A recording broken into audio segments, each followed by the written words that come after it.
Alright guys, gonna work on a little train project here, and I got an idea that I'm going to test out. Basically I got a used soda can here, Coca-Cola, and what I'm going to do is I'm going to do a paper mache piece of train.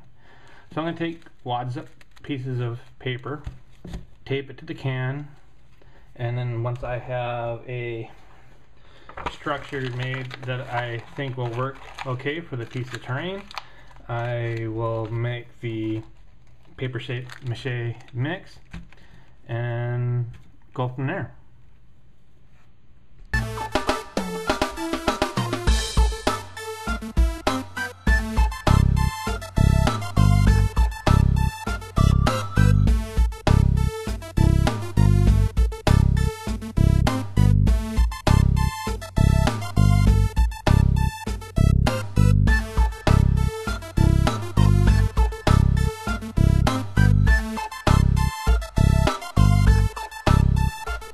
So here is the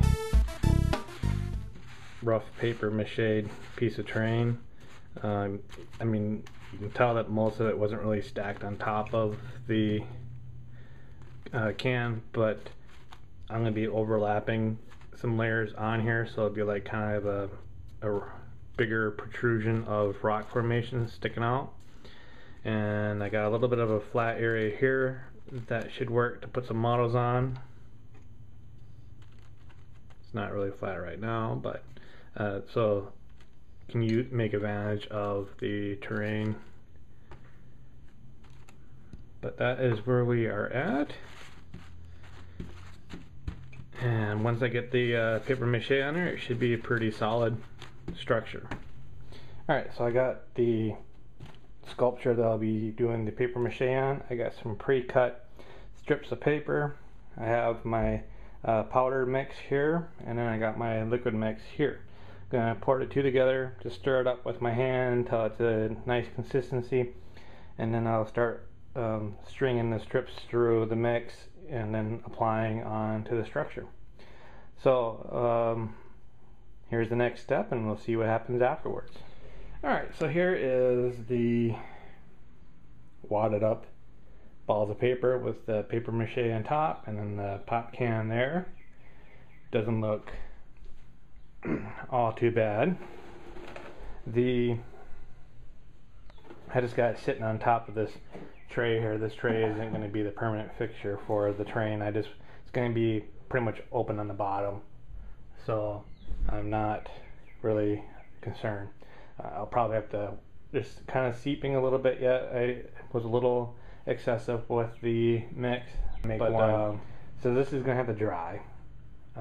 See what happens when it dries, and then when it dries I will do repeat the process a second time, so it will have two wrappings on it.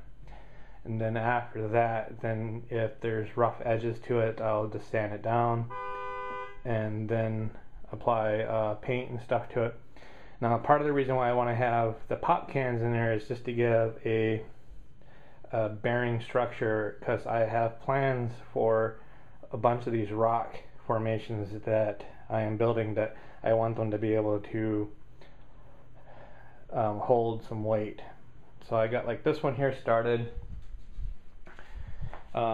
This is a structure that you've seen probably 2 games ago. I had some extra stuff in my bowl, so I went ahead and just lacquered on another layer onto this train here. But I have pop cans all taped up and ready for more rock structures. Pop cans, monster cans, and I'll just do like I did with the little one here that I'm experimenting with. I'll just wad up some balls around it to give it an outer layer, and then structure stuff onto the sides, and hopefully they'll turn out pretty good. So more to come on this project.